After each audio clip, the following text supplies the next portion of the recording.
we're going to start with House File 4169. All right.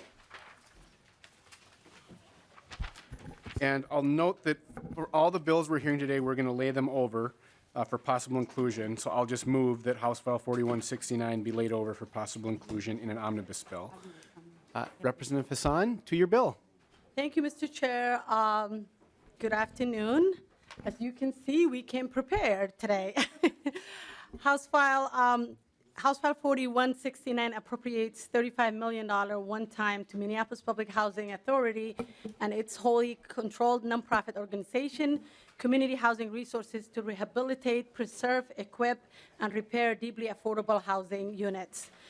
As you guys know, Minneapolis Public Housing, most of these housings were built in the 60s and have not had any renovations or any funding, and the federal government has been cutting funding every year, and we as a state have not been adding to whatever, we're not making up the gap from the feds to what this housing needs.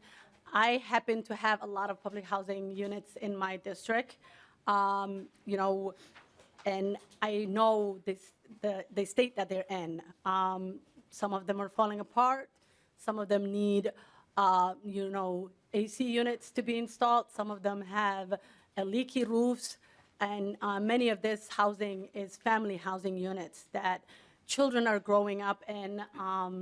And these are families that are, the most needy. I'll share with you some stats that I got from the Minneapolis Housing Authority. The agency maintains, this portfolio is about 700 deeply affordable single family and duplex and fourplex, serving about 3,100 people. And of the residents who call these properties home, 87% of them are Black, 85% of them are female-led, and 2/3 of the households have 5 or more family members. And our families with children. The agency maintains a wait list of this type of housing, recently exceeding about 7,500 people in that wait list. And the portfolio's current backlog of capital need stood at $31 million last year, and if left unaddressed, the need becomes $65 million by 2027. With that, Mr. Chair, I have, is the mayor or, the mayor of our city, Mayor Jacob Fry, and Abdi Warsame, the director, are here to just speak on this need, and we'll stand for questions. Director Warsame, welcome to the committee. All right. Thank you, Representative Hassan. Do you want me to introduce myself? Do I have to? Okay. Please do, and then begin with your testimony. All right. My name is Abdi Warsame. I'm the Executive Director and CEO of the Minneapolis Public Housing Authority. Thank you, Representative Hassan, and thank you, Chair Howard and members of the committee for welcoming me to share more about MPHA and how we would deploy this major initiative. Currently, the agency maintains a $33 million capital backlog for its portfolio of 700 plus deeply affordable family homes because of decades of disinvestment from the federal government, while these homes were in the agency's public housing portfolio. In 2020, the agency converted these homes to operate on the Section 8 platform through the agency's wholly controlled nonprofit Community Housing Resources, or CHR. Through that conversion, MPHA was able to more than double the federal subsidy received for operating these homes. That is important because it allows the agency to invest more money back into the portfolio, but it's still not enough to overcome the capital backlog built up over decades. In fact, absent a large outside capital infusion, the continued operability of these homes is in jeopardy. That is why we came before this committee last year seeking a $45 million investment to overcome this capital backlog. While we did not get our full request last year, we did get a $5 million direct appropriation from the legislature. Subsequently, we also secured $1.3 million from Minnesota Housing SHOP program for this work. Coupling the state money with a $3.7 million investment championed by Mayor Fry in the city's 2023 budget, MPHA secured $10 million in outside support for CHR last year. That money is going towards exterior work like replacing leaky roofs, drafty windows, and old siding. It is also financing more extensive deep turns. Think kitchen and bathroom renovations and plumbing and electrical replacement when one family moves out and before the next moves in. I want to thank Chair Howard and this committee for making these unprecedented investments in our city. This committee has made a permanent and lasting impact on the lives of nearly 3,100 people living in these homes, more than half of whom are children. But our work is not done, and we still need your help to eliminate this capital backlog for good. That is why we are before you again, seeking a $35 million POP cash grant to eliminate the remaining capital backlog. But this money will do more than just provide safe, stable, affordable housing for thousands of families for decades. This money will make more homes ADA accessible. It will deliver energy efficiency, and it will invest in minority-owned, women-owned, and low-income Section 3 businesses. For example, last year, nearly 42% of contracted labor hours for this portfolio were performed by minority-owned businesses. Finally, I want to stress that once we get through this accrued backlog, we will be able to maintain these homes for decades, relying solely on the increased federal subsidy we now get. So this isn't give us a bunch of money now and we'll see you in 10 years situation. If we work together to address this now, we will solve this problem for generations. I cannot overstate how transformational this investment would be for the 3,100 residents living in these homes today. Like Representative Hassan said, 88% of whom are black, 86% being female-led households, and nearly 2/3 of households being families of 5 or more, or young families with children. This would be a life-changing investment for these MPHA families and for the future of our entire region. Thank you again for the opportunity to share these details with you today, and I will now turn it over to Minneapolis Mayor Jacob Frey, who can speak about what this investment would mean for our city of Minneapolis. Thank you. Mayor Frey, welcome to the committee. Chair Howard, Vice Chair Agbaje, to our author, Representative Hassan, thank you so much for having me here today. Of course, I'm here to speak on behalf of HF 4169, which is the MPHA funding bill for $35 million. I want to highlight something that our Executive Director of MPHA just said, which is with this $35 million investment, from the perspective of the state, we would be done. MPHA could then rely on federal subsidy going forward, monies that in most cases they already get. This is also money that would be well used. And it's well used because there is a track record at MPHA of making sure that every dollar counts and goes to the right place. Through the CRH funding, CHR funding that he mentioned earlier, this enables us to actually create a scenario where 2 + 2 actually equals 5. You're able to receive more dollars from the federal government. You're able to keep the ownership in a public entity. You're able to make sure that they have full directional sense about where the money ultimately goes, and you're able to do the necessary rehabilitation work and property management that is so essential. This $35 million goes to that capital backlog, which we've all talked about has been overdue for decades.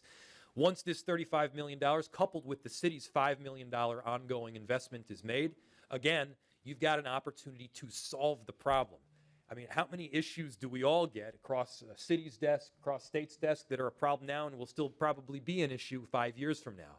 This allows us to help the 7,500 people that are presently waiting online to get public housing. This helps the 3,100 people, the families, the young kids that presently rely on public housing. And this helps the countless families that have been graduating at a rate of an average of 6 years after receiving that public housing to other forms. And I know we've got some people in the audience right now that have done exactly that. So this is a very important deal. Last year, as I mentioned, the city made a commitment to provide $5 million to Minneapolis Public Housing Authority ongoing. It's by far the largest investment that our city has ever made. In fact, several times the previous record. We're all in. We believe in this work. And with $35 million, we can really end the conversation in a really positive light. Thank you so much for your time. Thank you, Mayor. Next, we have Mary McGovern, President of the Minneapolis High Rise Representative Council.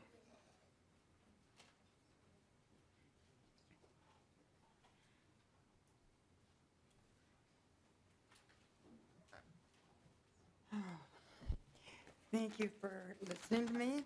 Welcome to the See committee. some familiar faces here. Yes, good to see you. My name is Mary McGovern. I'm president of the Minneapolis High Rise Representative Council, and I represent over 5,000 public housing residents in Minneapolis. We stand in solidarity with our neighbors and family members living in scattered housing. Can we agree that all people, rich, poor, and in between, want and deserve to live in decent, safe, and well-maintained housing? Unfortunately, low-income folks in our state and city who depend on public-supported housing too often do not actually have the experience of living housing, supported housing, that is decent, safe, or well-maintained. This is largely because of years of underinvestment and disinvestment by the federal government in housing for our country's most vulnerable and in need.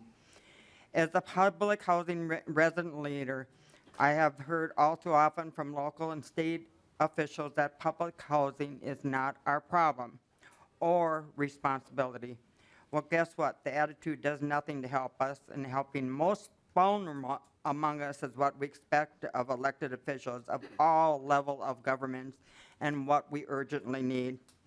The passage of this bill, this historic one-time investment of $35 million to help the MPHA finally make a real dent in its over $229 million backlog of capital needs, would show that you understand the role that the state can and should in ensuring all families, all children, truly get to experience decent and safe, well-maintained housing. You'd want nothing less for your own. With this funding, Minnesota would lead the way in showing the importance of state investment in preserving public housing and its commitment to low-income citizens being treated with respect, dignity by local government. I urge you, please support this legislation. Thank you. Thank you. Last on the list, we have Muna Dahir.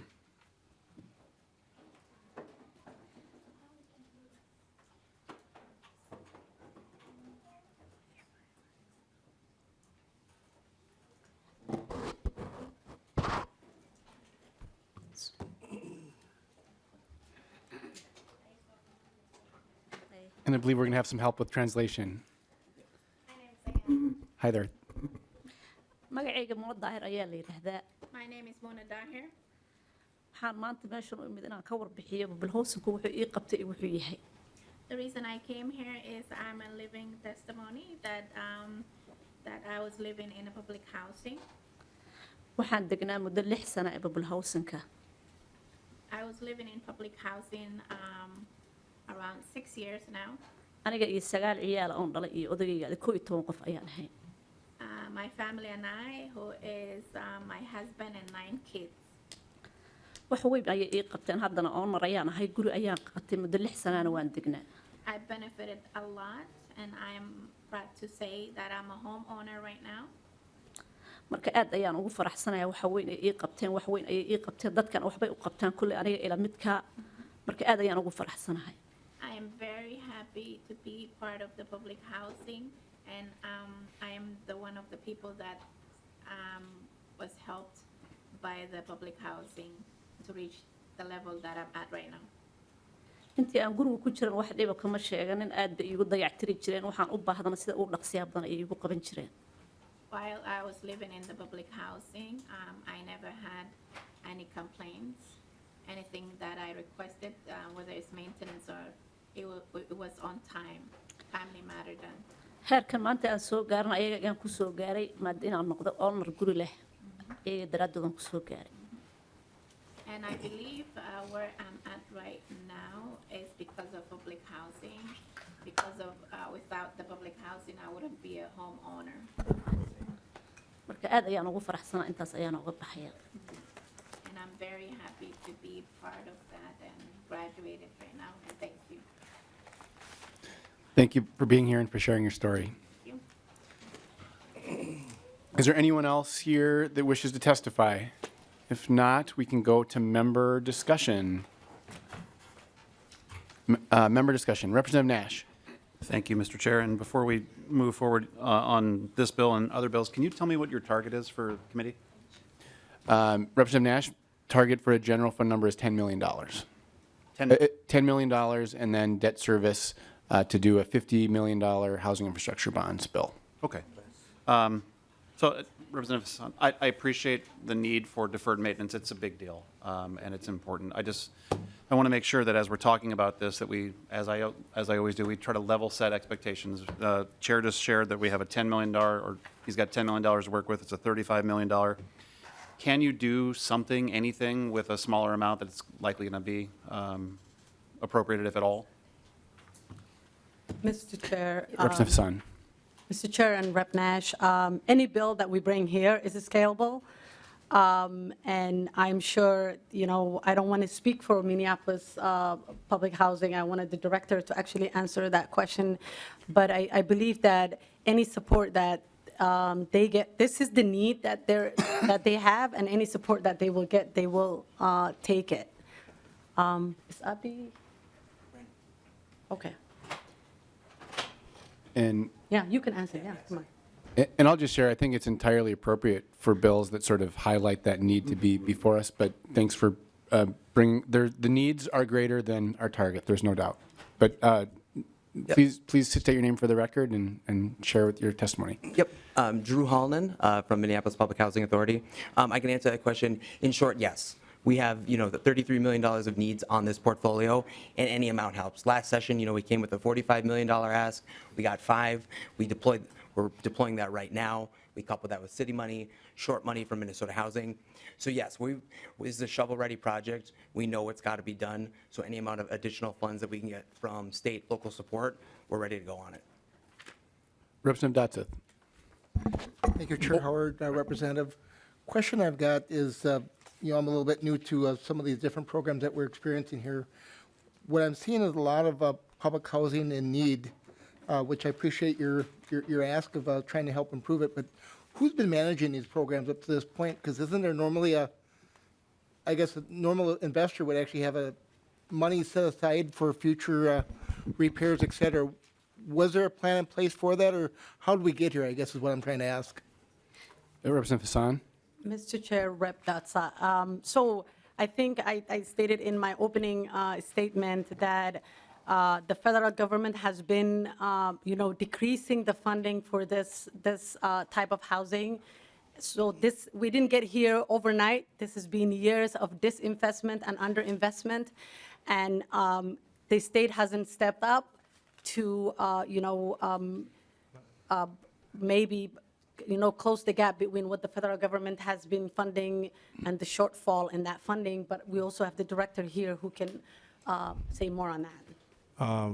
I missed the question, but I think you're talking about the capital backlog and how we got there. How we got here. Yeah. So we usually get, for the last 30 years, public housing authorities were getting 10 cents for every dollar they need for capital, to keep up with capital needs.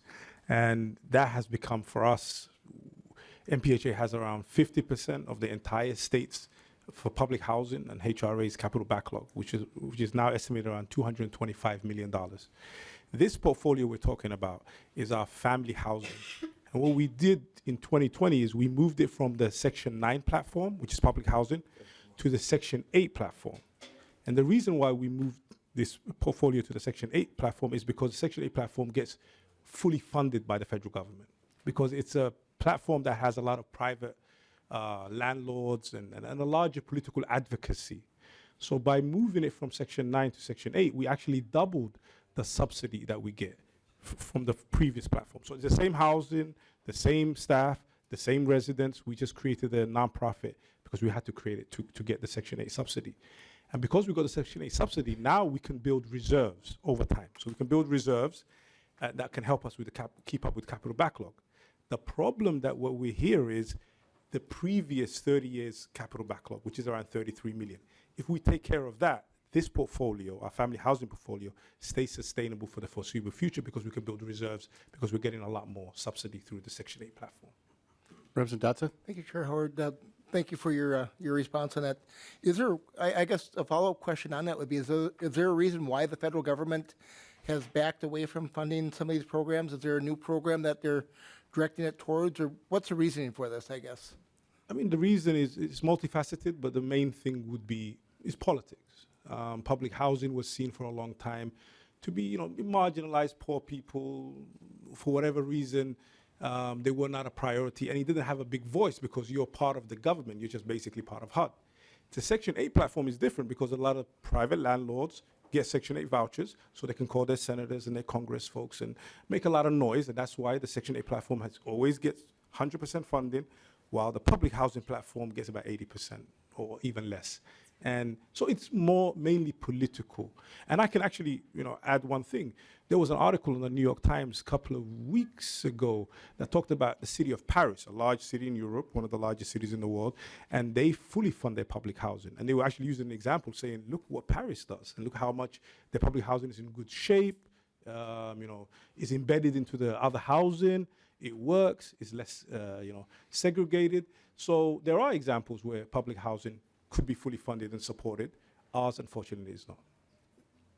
One more follow-up question. With this being Section 9 housing now, is there a management fee that goes in place as far as who manages the monies, and how do we make sure that there's accounting for those monies? We run our programs, and we are one of the, in terms of, if you're talking about us, we run our programs, so it's the same folks that have run it in the past. And we do very well. For example, HUD has metrics. They measure us every year. They do inspections, and last year we scored 98.5% of a scale of 100. So we know how to manage money. We've managed it. We have 98% occupancy rate, right, in all of our housing projects. But the problem is we don't get enough resources, and that's why we've come to the state to say that this key infrastructure in the city of Minneapolis, which takes care of 5% of the city's population, should be, taken care of. Representative Dotson? Yeah, one final comment would be, with the public housing, I'm seeing a lot more push towards that direction. Are there other programs, if this were more privatized, where it was private individuals that own these facilities and manage it, where they're responsible for setting aside a budget to maintain and repair and still allow low-income housing? Is that another alternative that we could look at? There are many tools, there are many alternatives, but nobody actually runs housing or public housing as best as the public housing authorities. For example, we actually have a lot of programs. So we have Section 8 vouchers that we interact with our private landlords. We actually work with developers that actually we embed part of our vouchers, what we call project-based vouchers. So vouchers actually stay in units. So we work with developers. So there are many different tools, but the problem is we still have this capital backlog, and no private investor is going to come in and just take care of it. We do actually recalibrate and redevelop some of our units. We take tax credits. So we're using all the tools at our disposal to maintain and serve this population that needs the housing. Thank you. And I'll just volunteer in terms of how we got here, because it's a good question, Representative Dotson. But the shortest answer is, in the Reagan administration, we had massive, massive cuts to public housing, and the federal government has never pulled their weight since then. And so that's how we got here. And taking investment at the state level seriously in public housing is how we build our way out of it. Lee Johnson. Chair Howard, Representative Hassan, I understand what you're trying to do here. I guess this question is for the director. It's Minneapolis Public Housing Authority, so these buildings are technically owned by the city of Minneapolis? Director. Thank you, Representative Johnson, Chair Howard. We own these buildings. So the buildings are owned. It's like a quasi-government agency. We own the buildings. MPHA is responsible for the buildings, and we follow federal regulations. Lee Johnson. Yeah. Chair Howard and the director again. How many units does MPHA actually have? 6,000. 6,000 units. Yes. 28,000 people that we serve every day through all our programs. So public housing, our voucher program, and our now nonprofit type of converted properties as well. Lee Johnson. Chair Howard, Representative Hassan, I'm not sure if you're aware, but there's recently a court ruling where these buildings owned by a nonprofit don't have to pay property tax. They're still working some of the details out of that. So these citizens aren't, so they're not paying property tax, 28,000 units. Now, this is state tax dollars. It's the people's dollars that we're talking about. Yes, is public housing needed? In some areas it is. But we have areas all across the state where it needs housing. We have private owners that have houses in rough shape and they can't get the money to do it as well. And I don't think if Minneapolis Public Housing is technically a agency of the city of Minneapolis, I have a tough time having the people from Roseau pay for the public housing in Minneapolis. I see that there is a need there, but I'm concerned last year we gave $1.12 billion that was available to nonprofits for these things, for different programs. And there's 28,000 units that have been taken out of the private market and turned into government-owned buildings and units. I have a lot of concern where this is heading, where it's government run for everything, the government telling us where we live, the government telling us where we go. There's talk on some of the Bitcoin stuff and the electronic currency where 15 to 20 miles outside where you live, you won't be able to use it. I don't think that's going to happen, but that's talk that's out there, and it's a concern. And we have an issue. We don't have the funds to do $35 million. There's needs all over the state with just $10 million. So I think I give the mayor credit. They stepped up with $5 million. But at the time the city actually was running it then, when they went backwards, the federal government in every department of this state has never lived up to their responsibilities, what they said they would do. In fact, in our schools, which are going to be hurting next year with what was done last year, with the gap funding, the federal government's supposed to pay 40%, and they pay about 19%. So we got to figure out a way how the city of Minneapolis is going to make up this difference, whether they start selling off some of these units to private investors. We're looking at the assets, getting loans to take care of the issues. There's many different options besides running to the taxpayers all the time to take care of your problems. But like I say, I understand there is a need. How do we do it? We have to look at all options on the table without just breaking the backs of the taxpayer, because we're looking at probably having deficits next year. So we have to be careful how we spend our money. But I understand the need. Representative Hassan, you get the final word. Thank you, Mr. Chair, and thank you, committee members, for the discussion. I'm just going to highlight that this bill is important for many reasons, and the biggest one is that our families deserve to live in a dignified, safe housing. If we, throw blame around and say it's the feds that's supposed to take care of it, it's City of Minneapolis that's supposed to take care of it, it's the state, these families don't care who takes care of it. Somebody has to take care of it, because when you have a family of 5 and you're living paycheck to paycheck, you don't want to live in a leaky roof and windows that the draft is coming in and your heating bill is in the thousands. And that's the reality of some of these families. Thank you for the discussion, and I hope we can support this bill. Thank you, Representative Hassan. With that, I'll renew the motion that House File 4169 be laid over for possible inclusion in an omnibus bill.